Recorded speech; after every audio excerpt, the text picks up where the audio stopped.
So there is a disclosure of no conflict of interest. So the things we have to know in obstetric emergencies is what is the role of diagnosis and its management in obstetric emergencies. Obviously, the first thing and the first of all, what we are receiving in our department is ultrasound, and that is the first line. The second is the MRI. MRI we are not going for that much, but for placental abnormalities, CNS abnormalities or fetal abnormalities and abruptions. CTs and X-rays we are going only for trauma, pulmonary embolism, fatal CNS emergencies. First of all, we have to go for safety of imaging in pregnancies, the ALARA principle as low as reasonably achievable. Why we are doing it? Because the radiations are really, we have to be careful for pregnant ladies, for animals, materials, and as reasonably as achievable, and it is the fundamental to the principles of radiation protection.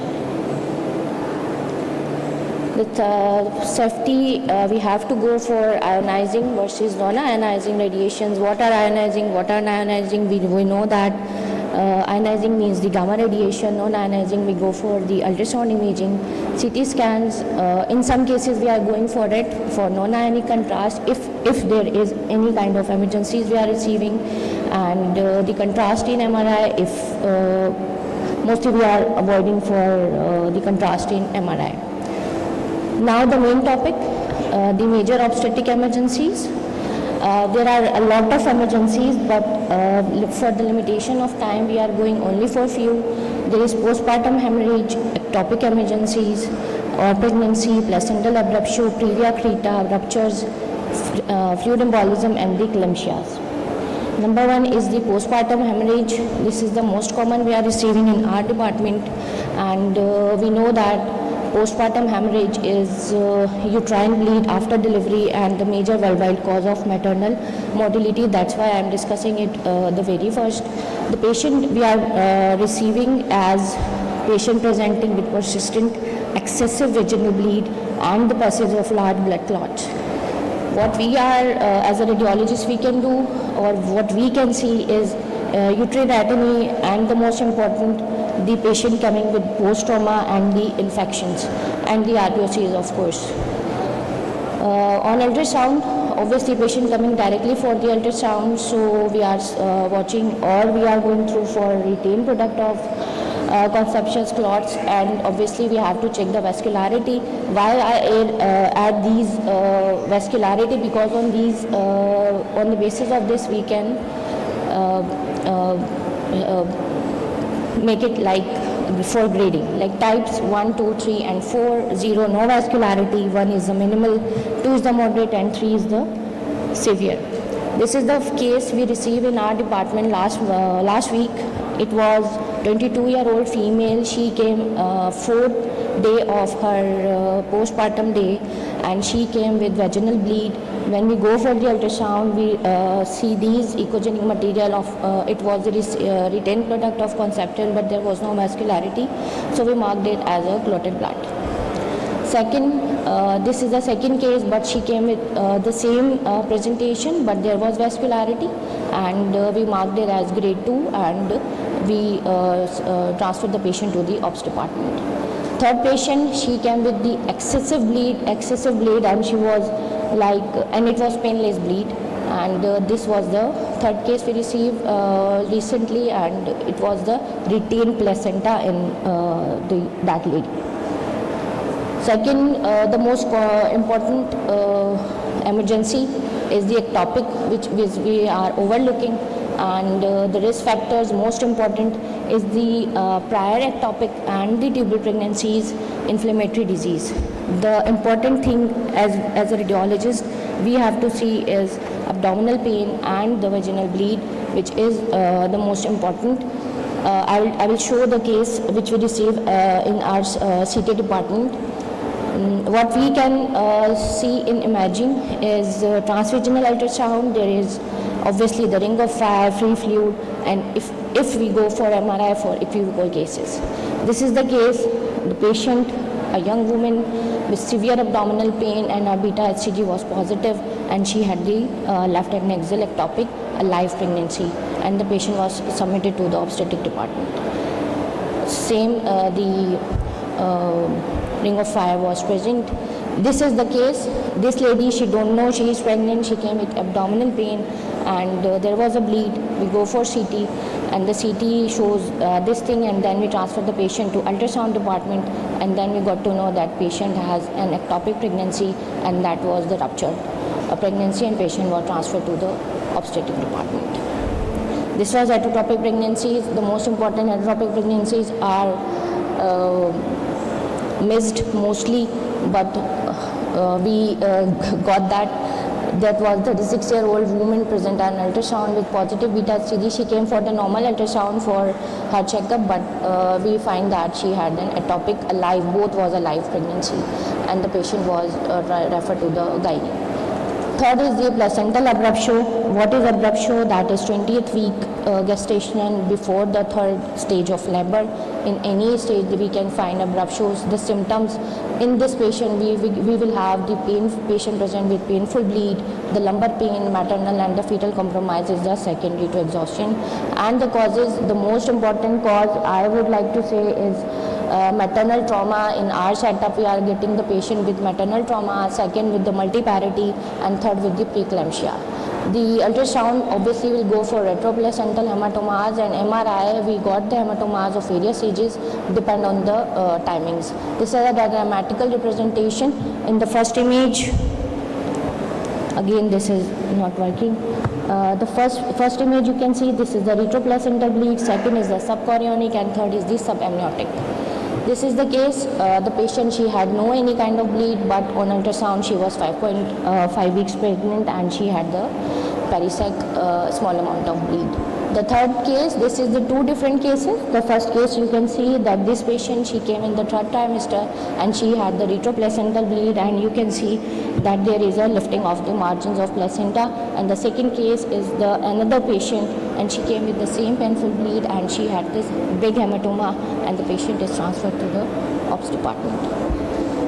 Case number 3, you can see that this is the patient with abruptio. There is a huge hematoma, and the second picture is the same for the patient, and she had the same retroplacental hematoma. This patient, she came with labor pain. After that we go for ultrasound, and we find a huge this 6 by 3 centimeter hematoma at retroplacental area, and she was on her 7th month, but she got the hematoma, and the patient went for emergency C-section and delivered. Then the previa has various spectrum. The low-lying placenta, as we know, and the patient should be marked after the 20 weeks of gestation, and the most commonly after 34 to 38 weeks of gestation. The risk factors, the most important one is the placenta previa, then the C-section and the multiparity, as we are receiving in our department. Here I added some gradings, 1, 2, 3 and the 4. I can show it as in a few of images. Number 1, the first image is showing the normal placenta, the second is 0.7, that is marginal, that is 2. Third image is showing it is near and covering the placenta, 4, and the fifth image is showing the complete previa, and the last image is for the MR. It is showing the complete previa. For TVS ultrasound is the gold standard, and the MRI, if we are going for MRI, then just for the depth of involvement. Then in ultrasound we can show that you can see that there is a complete previa, and on the Doppler images here is a flow. That means it's a complete previa. Then the few other cases, this is the complete previa, and the second image also showing that it's a complete previa. Placenta accreta and the spectrum. Accreta means the endometrium attachment and the superficial aspect of the myometrium, but without the deep invasion. This is the accreta. Few more spectrum, increta and the percreta. The increta is invading the myometrium but do not breach the serosa, and the percreta is breaching the serosa. Some ultrasound features. The most important, we will see that there is the loss of myometrium and then the placental lacunae, multiple, I will show the pictures, there will multiple lacunae and the bladder wall involvement, myometrium thinning and so on. Findings on MR, we can see that there is hyperintense T2 heterogeneous areas and the thinning of the myometrium on MR images if you are going for MR. Then these are the few cases. Number one case, it's an ultrasound. First is showing grayscale, second with the Doppler, and there is, you can see that there is a lot of blood and lacunae going on. So that is the previa with accreta. Second image is for MR. This patient came from outside in our MR department, and then you can see that this is the complete accreta, and the third image is showing the accreta. This is the uterine rupture. We are going through it. The definitions are just like full thickness tear and the expulsion of fetus in the peritoneal cavity, and it's a life-threatening obstetric emergencies. The risk factors, as usual, the C sections and the trauma. Complete and the incomplete are the types of the uterine rupture. What are the signs? Obviously, we will see that there is severe abdominal pain, like we will see that it's a labor pain, C-sections, cessation of the uterine contractions, vaginal bleed, loss of fetal stations, and the maternal shock. What we can see in ultrasound in this emergency, we can see that discontinuity of the uterine wall, fetal parts, hemoperitoneum, and the abnormal contour of the uterus. MR findings will be the same, but the one thing is that retroplacental intraperitoneal hematoma. This is the case 1 we received in last month in our department, that it was a complete rupture and the fetus was inside the abdominal cavity. This is the second case, and this is the same presentation. The third one, it's a partial rupture. You can see the fetus had the amnion and there is a partial rupture of the placenta, and there is a lot of blood in the cavity. That was a partial tear. This is the case. The patient, she came and she was having 22 weeks of gestation with the rupture, and you can see that there is a amniotic cavity, the uterus rupture, and the fetal part is within the uterine cavity in the abdominal intraperitoneal cavity. Case number 5, this patient, she came with the pain. On ultrasound, we diagnosed it like a partial rupture, but our consultant asked for the MR, and here you can see that there is a 5 mm rupture, 5 mm, and there is 5 centimeter amniotic leak from the cavity, but there was only the leak, no fetal part was outside the cavity. That was a partial rupture. This is the important case, and we are going through it. Amniotic fluid embolism, same thing, that special type of pulmonary embolism where the embolus is comprised to amniotic fluid. Clinical presentation is most important. Amniotic dyspnea, cyanosis, and the sudden collapse with DIC. And it's a rare thing, but it's a fatal thing. Imaging in the AFI, obviously we'll go for CT. CT is not indicated, but if the patient is in that much distress, we'll go for it. CT, ARDS, pulmonary edema, and these three presentations we can have in amniotic fluid. These are the cases we receive for the embolism. The first case is non-thrombotic embolism for pulmonary. Second one is the amniotic fluid thrombotic pulmonary artery embolism, and the third one is also the same. Ma'am, 5 minutes are left. Yeah. The last case is the third ARDS, the same patient. It was the same patient, and the last but not the least, preeclampsia is received with hypertension, proteinuria, and the organ dysfunction. Imaging, obviously the same. The patient we will receive as for PRES, for hemorrhage, and for the brain infarctions. This patient, she came with PRES in our department. The first two images are she was with the symptoms, and we diagnosed it as a PRES. And the third, after 1 month, she came and she was relieved with the PRES. The second case, obviously she was with parenchymal and intraventricular bleed, and the patient didn't survive.